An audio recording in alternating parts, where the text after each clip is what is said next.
listed on the other side? I mean, when did they kind of want to give you a shot at the dog as opposed to? It started last week, I believe, like mid last week. I just coach just said, "Let me give you some reps at dog," and gave me a couple reps, and I picked up on it. I'm still learning as I go on. So, any differences? Any different ways you gotta play? Of course, it's just I'm more in the field, more in the coverage guy now. So. What was that whole D-line experience like for you? I mean, you were fighting an uphill battle right from the beginning, just from a size standpoint. Yeah, the size. I mean, I was going against freshman year. I take it back freshman year. I was going against Jake Long, then a big guy from Boston College, who them guys 350, 360, and I was only 235 at the time. Right. So now it's like more on the outside rushing and coverage. In retrospect, now a good experience though for you, I would imagine. Yes, sir. What's that competition like? I mean, B. Smith has been out there for 3 years playing around. I mean, is that pretty intense between you guys? You just look at our outside linebacker core. You got Steve Fowler, Darius Smith, me, Brian Smith. Like we're loaded. I mean, like I think that's probably the coach's dream. Like any given day, like you can throw one of those guys in, like you know what you can get from us. So I mean, it's very competitive. Every day we got a poem we quote "No indispensable man." I mean, it's just every day you just got to come with it. If not, you got the next guy crawling on your back. He wants your position. So.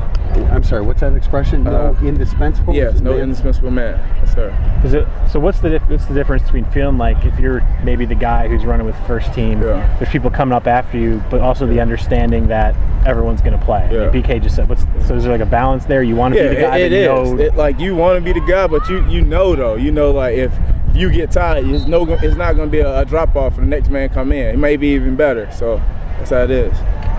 Talk a little bit about Manti playing next to him. Manti, a good guy, man. Manti know the playbook like the back of his hand. If I got any questions from outside, because he's playing a new position for me, I just look at Manti, and he got me. He like, Kerry Neal, just sit right here.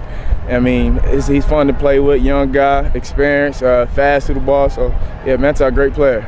And so even though he's a little bit younger than you, you're still learning from him. Yeah, of course, because this is my really second year playing outside linebacker, playing defensive end, and he was in Coach Tenuta room last year, and this last year, Coach Tenuta drilled him, asked him all the questions, made him go to the board and learn. That helped him out a lot. And this year, Coach Diaco, so yeah.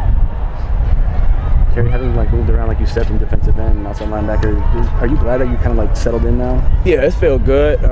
Just off season, working out, just getting my body back in shape, losing a little weight. It feels good to be back on the outside. So. And talk about the competition. Just it seems like there's a ton of guys in there just playing for 2 spots, and then even though the coaches have said that if you're not starting, you'll probably see some playing time just in the way the defense rotates. Yeah. Just talk about the competition in general. I mean, we're loaded. I say on outside linebacker position, me, Fowler, D. Flem, and Brian Smith. I mean, that's probably our 4 best outside linebackers right there. I mean, I think we probably some of the best outside linebackers in the country. I mean.